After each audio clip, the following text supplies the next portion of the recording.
नमस्कार, जय जोहार। का हाल है में बात आज चंदूलाल चंद्राकर मेडिकल कॉलेज के कर्मचारियों की। आपको पता ही होगा कि चंदूलाल चंद्राकर मेडिकल कॉलेज जो कि एक निजी मेडिकल कॉलेज था जिसका सरकार ने अधिग्रहण कर लिया है, लेकिन कॉलेज का तो अधिग्रहण हो गया है, लेकिन वहाँ पे जो काम करने वाले कर्मचारी हैं वो अभी भी बेहद परेशान हैं। और समस्या ये है कि कहा जा रहा है कि उन कर्मचारियों को छुट्टी की जा रही है, उनको निकाला जा रहा है। आखिर क्यों निकाला जा रहा है और किस तरह की दिक्कतें आ रही है, उनका हाल क्या है, इस पर बातचीत करेंगे। तो बातचीत की शुरुआत करते हैं छत्तीसगढ़ बचाओ आंदोलन के संयोजक सामाजिक कार्यकर्ता आलोक शुक्ला से, जो कि इस पूरे मसले को लेकर के कर्मचारियों के साथ खड़े हुए हैं। आलोक जी, आपसी बातचीत की शुरुआत करते हैं। ये दिक्कत क्या आ रही है, मतलब क्या हाल है अभी वहाँ पे कर्मचारियों की? देखिए, जब इस कॉलेज का अधिग्रहण हुआ तो इसकी जो अधिसूचना जारी हुई उसमें एक कंडिका डाल दी गई बाला 1, और उस कंडिका में ये लिख दिया गया कि जो कार्यरत कर्मचारी हैं वो किसी तरीके का दावा नहीं कर पाएंगे। ये अपने आप में बड़ा विरोधाभास है कि आप एक कॉलेज का अधिग्रहण इसीलिए किए हैं ताकि इंसानी जिंदगी, इंसानियत को बचा पाए, उस कॉलेज के इंफ्रास्ट्रक्चर के आधार पर स्वास्थ्य सुविधाओं को दिया जाए।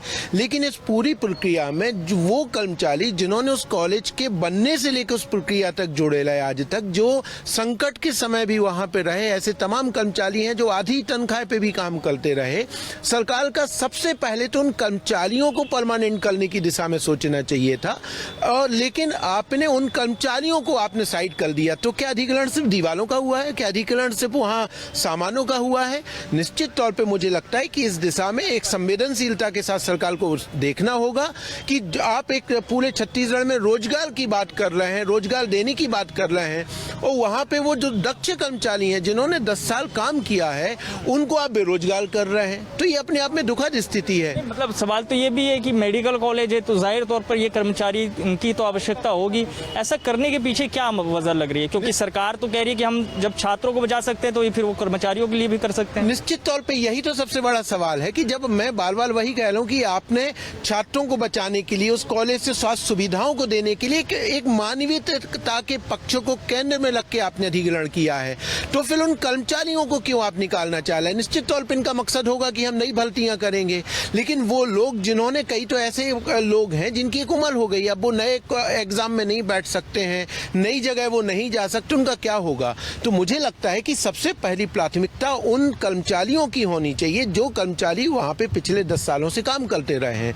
लेकिन ये कंडिका डालना ही एक साफ मकसद दिख रहा है कि कोई कर्मचारी दावा नहीं कर पाएगा। क्यों ये कंडिका रखी गई? बाला एक कंडिका क्यों रखी गई? ये अपने आप में बड़ा सवाल है। दूसरा बड़ा सवाल ये है कि देखिए, कांग्रेस जो आज छत्तीसगढ़ में कांग्रेस की सरकार है, ये अपने आप को लोकतांत्रिक कहती है, विपक्ष में रहते हुए तमाम जनवादी संघर्षों के बीच में पहुंचती थी समर्थन में, लेकिन आज ये देखने को आ रहा है कि अब बातचीत से क्यों बाल बाल बच रहे हैं। पिछले 5 महीनों से ये कर्मचारी वहां पे आंदोलन में डटे हुए हैं, लेकिन आप उनसे बात नहीं करना चाह रहे हैं, आप उनसे मिलना नहीं चाह रहे हैं। नई राजधानी में किसान आंदोलन कर रहे हैं, आप उनसे बातचीत नहीं करना चाह रहे हैं। हसदेव के लोग पदयात्रा लेके आते हैं, आप बोलते हैं हमें मिलने का ऑफर नहीं है। बस्तर में सिरगेल में आंदोलन है, आप चर्चा नहीं करना चाह रहे हैं। सवाल ये है कि जिस प्रदेश के मेहनत कश हैं, चाहे वो मजदूर हो, किसान हो, आदिवासी हो, उनके संघर्षों के साथ कांग्रेस को बातचीत करना चाहिए, सरकार को बातचीत करना चाहिए, और बातचीत से रास्ता निकलेगा। इस तरीके से आप बातचीत नहीं करेंगे। प्रयास हुए किया गया, मतलब प्रयास किए गए। ये तमाम कर्मचारी 2 बार मुख्यमंत्री निवास तक आए, मुख्यमंत्री निवास से उनको भगा दिया गया। इलाके का मामला है, बिल्कुल गिला जिला है मुख्यमंत्री का। सवाल ये है, और इस कॉलेज को अधिग्रहण करने में जो पूरी राजनीतिक इच्छा शक्ति थी मुख्यमंत्री की थी, तो मुझे लगता है कि मुख्यमंत्री जी को इस पर हस्तक्षेप करना चाहिए, और हस्तक्षेप करके उन तमाम कर्मचारी, सवाल ये 80-90 कर्मचारियों का नहीं है, 80-90 परिवारों का मामला है, उन परिवारों की जिंदगी का मामला है। आज वो परिवार, उनके बच्चों की पढ़ाई, उनको पैसा नहीं मिल रहा है, उनकी सैलरी नहीं मिल रही, उनका परिवार कैसे चल रहा होगा? तो मुझे लगता है कि ये जो पूरी इंसानियत इस अधिग्रहण के केंद्र में थी, ये जब कर्मचारियों का मामला आ रहा है तो वो माल खा रही है, और ये बहुत निराशाजनक है। और सरकार कह रही है कि हम रोजगार मिशन का गठन कर रहे हैं, तो ये बेरोजगारी वाली बात क्यों है? कला भाई से पूछते हैं। भाई, हाल बेहाल है? बहुत बेहाल है सर।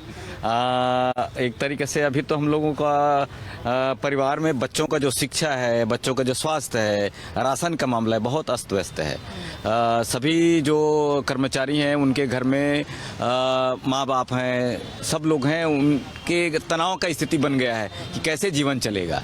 अब इस बीच में भी हमारे साथी लोग मजबूती के साथ खड़े हैं और ये चाह रहे हैं कि कम से कम जो कंडिका 12 है, जो मजदूर विरोधी है, और वो मजदूर विरोधी कंडिका अगर जिंदा रहा तो आज सिर्फ हमारा 101 कर्मचारी नहीं, छत्तीसगढ़ में और भी कहीं अगर ऐसा होता है तो सबके लिए लागू होगा।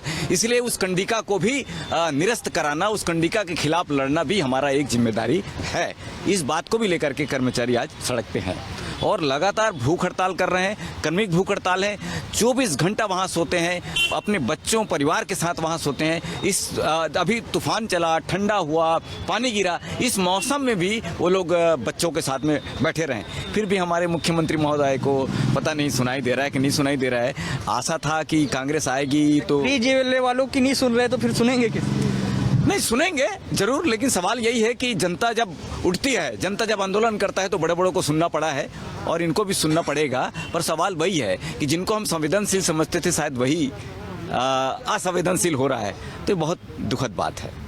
ये दुखद बात है। अच्छा, आप कर्मचारी वहाँ के? जी। अच्छा, कितने साल आपने काम किया? 2013 से काम कर रहे हैं हम वहाँ पे। किस पद पे थे वहाँ? मैं वहाँ पे स्टोर इंचार्ज था। तो अभी अब बाहर ही कर दिए गए? हाँ, पूरा बाहर कर दिया गया है। मैनेजमेंट तो पिछले 5 महीने से तनख्वाह रोक दिया है, जिसकी वजह से तो घर की स्थिति पूरी खराब हो चुकी है। साथ में सरकार हमारी बात नहीं सुन रही है, ना कुछ ध्यान दे रही है हमारी तरफ। 5 महीने का वेतन ही नहीं दिया है? नहीं, 5 महीने से वेतन नहीं मिला हमको। ये मतलब आप सबके साथ यही स्थिति है? हाँ? यही स्थिति है। मतलब आप किस पद पे थे? मैं वहाँ कंप्यूटर ऑपरेटर के पद पे कार्यरत था। तो अभी कैसे फिर मेडिकल कॉलेज मतलब बंद है पूरी तरह से, क्या है? बंद नहीं है, वहाँ अभी 3 सितंबर 2021 को 3 लोगों की नियुक्ति किया गया है सरकार द्वारा। Dean PK. पात्रा और एक मेडिकल सुपरिटेंडेंट है निर्मल वर्मा, और तीसरा है नुपुर राशि पन्ना के रूप में। 3 ही लोगों का किया गया है। और साफ सफाई और सुरक्षा कर्मी ये मतलब कुछ पुराने लोग कर रहे हैं, उसमें वो ठेकेदारी पे कर रहे हैं, और बाकी सब लोग तो बाहर ही हैं। सबको बाहर कर दिया गया? जी जी। मतलब नहीं, जरूरत तो होगी वहाँ पे आप जैसे लोगों की, तो होगी अनुभवी लोगों की।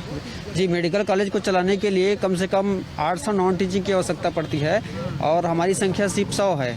तो हम लोग को तो सरकार ने बाहर कर दिया है और पूरी तरह से बेसहारा छोड़ दिया है। तो मैं एक चीज़ बताना चाहूँगा कि हम अपने घर में भूखे नहीं मरेंगे, हम आंदोलन करते करते सड़क में मरना पसंद करेंगे, क्योंकि ये हमारा हक है। मेडिकल कॉलेज का अधिग्रहण किया गया है, तो चूँकि 2013 से हम लोग काम कर रहे हैं, तो उस मेडिकल कॉलेज में हम लोग को सरकारी नौकरी मिलनी चाहिए, अनकंडीशनली सरकारी नौकरी मिलना चाहिए, क्योंकि हम लोग को एक्सपीरियंस भी है वहाँ काम करने का। जी। और ऐसा नहीं हो रहा है, अभी नहीं हो रहा है? हाँ जी, ऐसा अभी बिल्कुल नहीं हो रहा है। सरकार के कान तक जो भी नहीं रेंग रही है और बिल्कुल भी ध्यान नहीं दिया जा रहा है। अब बल्कि हमारे आंदोलन को कुचलने के लिए पुलिस प्रशासन को सामने कर दिया जाता है, कोविड एप्रोप्रिएट बिहेवियर का बहाना बनाया जाता है, धारा 144 का बहाना बनाया। हम अपनी समस्या बताएं तो बताएं कैसे? बताने के लिए बाहर निकलते हैं तो तमाम तरह से रोक टोक लगाया जाता है। सीएम साहब से मिलने का भी हमने बहुत कोशिश किया है, लेकिन अभी तक उनसे मुलाकात नहीं हो पाई है। अच्छा, आप बताइए जी, आप क्या करती हैं वहाँ? मैं वहाँ नर्सिंग स्टाफ हूँ जी। तो आप जैसे बहुत सारे होंगे जो कि बाहर होंगे? हाँ हाँ। और कितने साल आपने वहाँ पे काम किया? हाँ, वहाँ मुझे 4-5 साल से ज़्यादा हो गया है वहाँ जॉब करते, और हमने वहाँ पे मतलब कम सैलरी में भी काम किया है, और हमें मतलब जो भी काम बताया गया हमने वहाँ पे किया है, मतलब अपना योगदान दिया है। और आज हमें वहाँ से निकाल दिया गया है। 4-5 महीने हो गए हमें वहाँ पे सैलरी नहीं मिला है वहाँ से। तो हम 5 महीने से सैलरी ही नहीं दे रहे? नहीं दे रहे हैं, नहीं मिला है हमको। चल कैसे रहा है गुजारा? बहुत मुश्किल से चल रहा है जी। आप बताइए दीदी, क्या हाल है आपका? बहुत बुरा हाल है सर। 5 महीने से हम लोग को तनख्वाह नहीं दिया गया। हमारे छोटे छोटे बच्चे हैं सर, हम लोग वहाँ भूखे प्यासे अभी भूख हड़ताल कर रहे हैं। आप क्या काम करती थी वहाँ पे? अटेंडेंट थी सर, अटेंडेंट। जितने जो छोटे कर्मचारी हैं जिनकी ज़रूरतें ज़्यादा रहती है वो सब अब बाहर हैं? बाहर कर दिए गए हैं सर। ऐसा हो क्यों रहा है? ऐसा क्या मतलब, देखिए रखना तो होगा उनको, आप जैसे लोगों की आवश्यकता होगी। इसके पीछे कुछ बताते हैं वजह, या फिर कुछ बोलते हैं कि आगे रखेंगे नहीं, जो भी है? कुछ नहीं बताते सर, अभी तक तो कोई मतलब नहीं बताए हैं। और हम लोग यहाँ मिलने के लिए 2 बार आ चुके हैं सीएम सर से, तो हम लोग से तो बात ही नहीं के मिले ही नहीं, हम लोग को वहाँ से भगा दिए गए हैं कि यहाँ मतलब 144 धारा लगा है, यहाँ भीड़ मत करो, ऐसे टाइप में। और बाकी हम लोग सभी जगह अपने लेटर देते थे सर, लेकिन हम लोग को अभी तक कोई जवाब नहीं दिए हैं।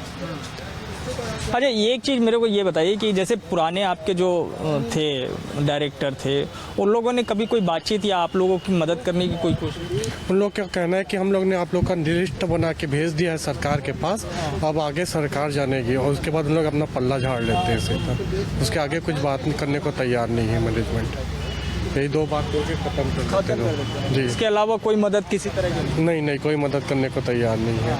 और इवन हम लोग वहाँ जब धरने पे बैठे हुए हैं तो वहाँ पूछने भी नहीं आता मैनेजमेंट से कोई भी। धरना आप लोग का कब से चल रहा है? हमारा धरना पिछले 7 तारीख से चल रहा है कंटिन्यू। उसके पहले हम लोगों ने आंदोलन किया है, कई जगह जाके चक्का जाम किया है, रोडों पे जाके जी रोड को घेराव किया था। कई बार मुख्यमंत्री निवास भी गए हम लोग, भिलाई 3 गए हैं, मसाल रैली निकाले हैं। अभी क्रमिक भूख हड़ताल 7 तारीख से हम लोग का कंटिन्यू कॉलेज के गेट पे ही चल रहा है, जिसमें 24 घंटे। ये स्थानीय जो है वहाँ के जनप्रतिनिधि, नेता, विधायक, वो कोई आश्वासन, कोई मदद नहीं कर रहे हैं? नहीं सर, वो सब सीएम के ऊपर ही छोड़ दिए हैं, जो कुछ करेंगे सीएम ही कर पाएंगे ऐसे करके, हम लोग के हाथ में कुछ नहीं है करके। तो हम लोग सीएम के पास बहुत सारे लेटर दे चुके हैं, लेकिन सीएम हम लोग से मिलने के लिए एग्री नहीं है सर। आप इधर आइए भाई साहब, क्या नाम है आपका? चंद्रजीत गिड़ा। अच्छा, क्या करते हैं? इधर थोड़ा सामने आ जाइए। क्या करते हैं? मैं आईटी में काम करता था वहाँ। अच्छा, तो अभी पिछले 5-6 महीने हो गया हम लोग वहाँ को निकाल दिए हैं बिना बताए। हाँ तो पेमेंट भी नहीं मिल रहा है और खाली है हम लोग। और जैसे जाते हैं वहाँ तो उन लोग बोलते हैं कि आइए काम करने के लिए, तो हम नहीं जा पाएंगे। हम लोग बिना पैसे कैसे जा पाएंगे सर? फिर अभी कोई दूसरा रोजगार है? नहीं सर, दूसरा तो कोई है नहीं। और दूसरी जगह जाएंगे भी कहाँ? अभी वैसे भी उम्र के हिसाब से कोई देता नहीं है काम, उसके हिसाब से कहाँ काम मिलेगा सर हमारी। तो सरकार ने चूंकि जैसा कहा है कि हम सभी लोगों को रोजगार मुहैया कराने की कोशिश कर रहे हैं, तो कहीं से कोई अवसर नहीं आ रहा है? नहीं, अभी तो मेरे हिसाब से तो कुछ नहीं दिख रहा है। सरकार के जैसे सरकार बोलती है उस हिसाब से तो कुछ नहीं दिख रहा है मेरे को। और आजू बाजू के जितने भी जो हमारे समर्थन वाले हैं वो लोग भी तो नहीं कर रहे हैं, हमारी किसी की सहायता नहीं कर रहे। हम लोग जितने भी आए हैं यहाँ पे, हम लोग सब साथी है और हम लोग सब अभी बेरोजगारी है और हम लोग जो रोज जाके धरने में बैठते हैं। तो मैं बात कर रहा हूँ ऐसे वक्त में जब छत्तीसगढ़ में बड़े पैमाने पर रोजगार पैदा हो रहे हैं। 5 लाख का रोजगार तो सरकार ने अपने दावों के मुताबिक दे ही दिया है, 12 से 15 लाख रोजगार और आने वाले 5 सालों में आना है। लेकिन इसी बीच में बहुत सारे ऐसे जगहों पे भी मैं पहुंच रहा हूं जहां से बड़ी संख्या में लोग बेरोजगार होते जा रहे हैं। और इस वक्त मैं ऐसे ही बेरोजगारों से बातचीत भी कर रहा हूं जो कि चंदूलाल चंद्राकर मेडिकल कॉलेज के कल तक कर्मचारी थे, आज बाहर कर दिए गए हैं। एक कर्मचारी भाई साहब हैं, क्या नाम है आपका? जी, मेरा महेंद्र पटेल। महेंद्र भाई जो है क्या करते थे वहाँ पे? मैं हाउस कीपिंग सुपरवाइजर था। अच्छा, कितने साल रहे? मैं सन 2013 से हूँ, जो अभी तक कार्यरत था। लगभग 9 से 10 साल हो गए सर। अच्छा, इन 9-10 सालों में कभी ये एहसास हुआ था कि पता नहीं कब बाहर हो जाए? नहीं सर, ऐसा तो कुछ हमें एहसास नहीं होता। क्या कॉलेज तो अच्छे खासे ही चल रहा था, लेकिन एक उम्मीद भी जगी थी कि कॉलेज तो डगमगाया था, एक उम्मीद भी जगी थी कि सरकार द्वारा अधिग्रहण किया जा रहा है तो हम लोग का भी एक लाइफ बनेगा, भविष्य बन जाएगा, अपने बच्चों को या घर की जो माली हालत है उसके स्थिति में सुधार होगा। ऐसा करके खुश हो गए थे जब सरकार ने अधिग्रहण की प्रक्रिया शुरू की होगी? जी सर, जो हमारा मैनेजमेंट था शिवचंद्र का, उन्होंने एक फंक्शन वगैरह करके मिठाई वगैरह बंटवाया था, केक कटवाया था और सबको आश्वासन दिया कि आप लोग का नाम वगैरह लिस्ट में जाएगा, आप सभी सरकारी वर्कर कहलाओगे, ऐसा टाइप हम लोग को आश्वासन मिला था। और हम लोग को और अच्छे से काम करने के लिए बोले थे। हम लोग काउंटिंग वगैरह, अभी सरकारी अधिग्रहण होने से पहले हम लोग को काउंटिंग वगैरह ये सब के लिए बहुत हेल्प किए हैं।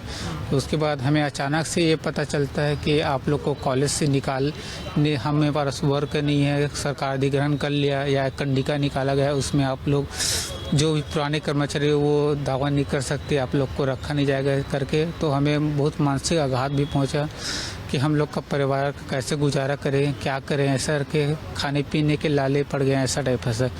इस माली हालात को देखते हुए तो मानसिक आघात भी पहुंचा, तो स्वास्थ्य भी मेरा थोड़ा डामाडोल हो गया था। इस कारण मुझे भर्ती होना भी पड़ा। अभी भी ओपीडी के माध्यम से मैं चेकअप शंकराचार्य में चल रहा है सर, वहाँ पे भर्ती भी हुआ था मैं।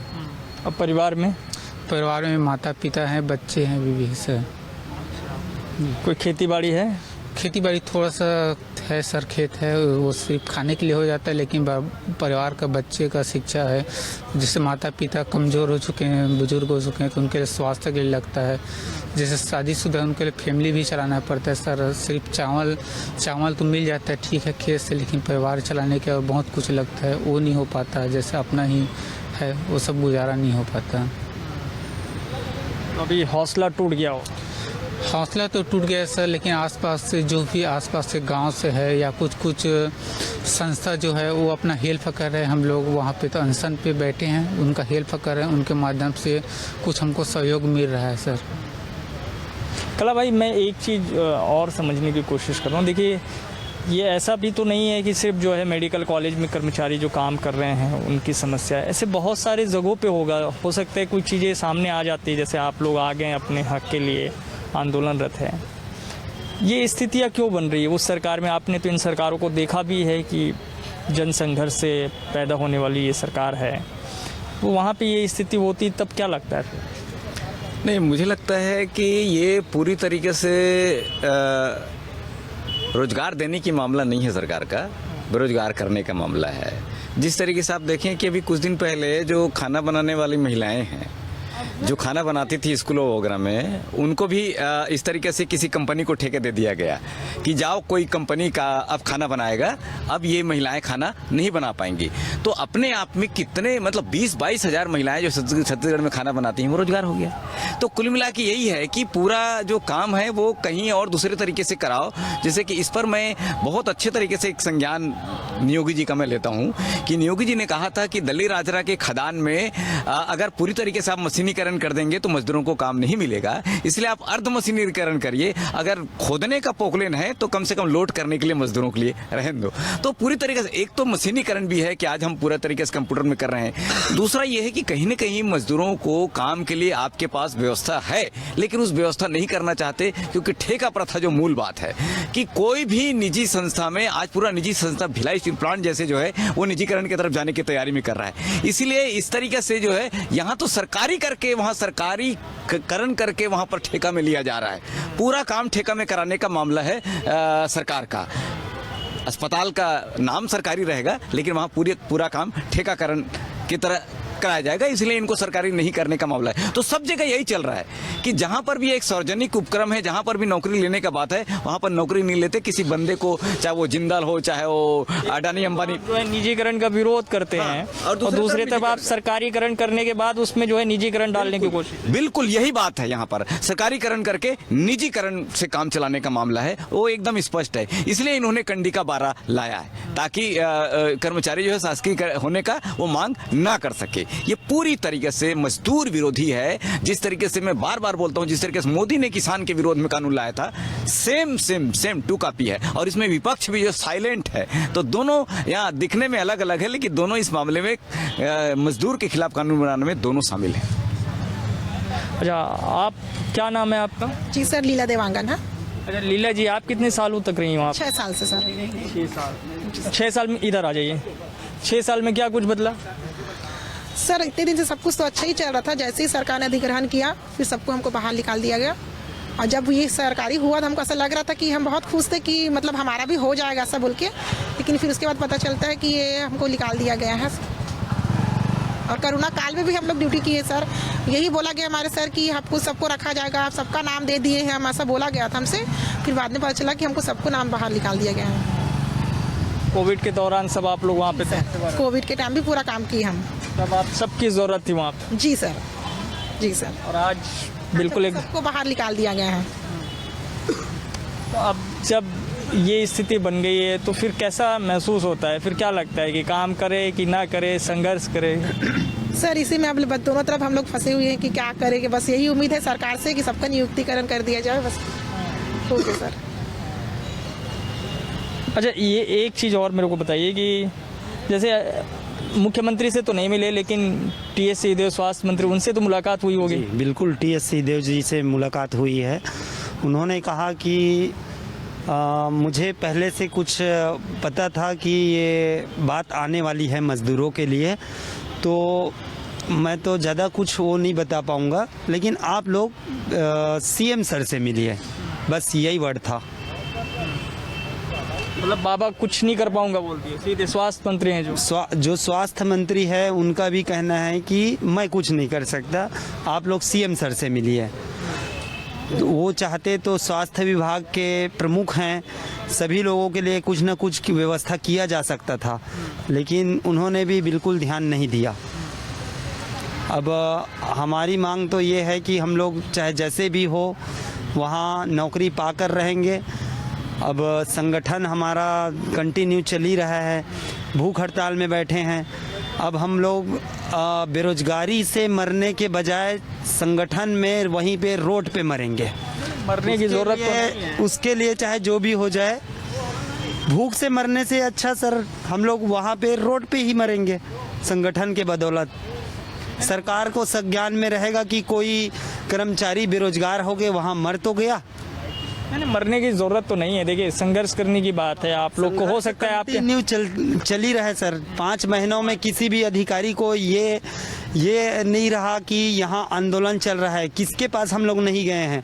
सभी का हमारे पास ज्ञापन जो दिए हैं उसका रिसीविंग है, तो कोई ना कोई एक बार पूछने भी नहीं आए, और न ही किसी भी प्रकार का हमको आश्वासन दिया गया कि आपको रोजगार दिया जाएगा कि कुछ होगा।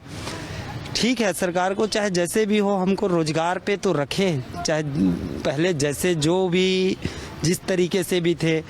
5 महीने से वेतन नहीं मिला है, इसमें काफ़ी लोगों का तो बहुत ज़्यादा असर हुआ है। आर्थिक स्थिति खराब होना मतलब बहुत दिक्कत है। सरकार कहती है कि हम रोजगार देते हैं और यहाँ लोगों को बेरोजगार कर रही है, ये कहाँ का न्याय है? न्याय संगत तो कहीं लग ही नहीं रहा है। अधिग्रहण किया है, बहुत अच्छी बात है, वहाँ पे लोगों को स्वास्थ्य का लाभ मिलेगा आसपास के लोगों को, लेकिन कर्मचारियों को बेहाल कर दी है। तो अब आगे आप लोगों ने क्या किया है, कब तक ऐसे बैठे रहेंगे वहाँ? सर, हमारा जब तक मांग पूरा नहीं होता तब बैठे रहेंगे और आगे अपना आंदोलन और उग्र करेंगे। हम लोग अपने दूसरा जॉब नहीं ढूंढेंगे। नहीं सर, जॉब ढूंढने की बात तो सही है, लेकिन अभी उम्र भी तो होनी चाहिए ना उस चीज़ के लिए। अब हर कोई आदमी मतलब सेम उम्र के तो नहीं है कि हर जगह जाके जॉब करे। तो अब हम लोग क्या है, हम लोग वैसे भी मर रहे हैं, ऐसे भी मर जाएंगे। धरना करेंगे तो वहीं पे मर जाएंगे, जैसी सरकार की इच्छा भी। नहीं, सरकार की ऐसी इच्छा तो नहीं होनी चाहिए। हाँ सर, होनी चाहिए ऐसी सरकार की? नहीं सर, नहीं होनी चाहिए। कि उन्होंने अगर मेडिकल कॉलेज ख़रीदे हैं, वहाँ पे जो सारी चीज़ वहाँ के ख़रीदे हैं सामान और स्टूडेंट के भलाई के लिए किए हैं, तो वहाँ जो कार्यरत कर्मचारी है। लेकिन सरकार कह रही 3 साल में बहुत कुछ बदल गया है, जो चीज़ें कभी नहीं हुई थी वो चीज़ें अब हुई है, सब तरफ खुशहाली है। नहीं सर, ऐसा कुछ नहीं है सर। अगर ऐसा होता तो फिर यहाँ पे इतने सारे आंदोलन नहीं होते, सारे जगह तो पूरे आंदोलन ही दिखाई देते हैं सर, कोई खुश नहीं दिखता। गोधन से जो है पूरे गांव बदल गए, नरवा गरवा से पूरा गांव सुधर गया, सब तरफ रोजगार ही रोजगार है, खुशहाली ही खुशहाली है, हैं? रोजगार रहती तो हम लोग यहाँ पे प्रेस कॉन्फ्रेंस पे तो आते ही नहीं सर। ऐसा नहीं है सर, ऐसी ही है। लोगों को जब समस्या, हंसना भी जरूरी है, नहीं थोड़ा संघर्ष रहे तो हाँ। हल्की फुल्की बातें भी हो जाए तो मैंने कहा मन थोड़ा हल्का भी किया जाए, बोले बोझिल ना हो। है नरवा गरबा पे जो है सरकार बड़ा जोर देती है, गोधन पे बड़ा जोर देती है, नहीं अभी बोले सबको उधर ही शिफ्ट कर दो।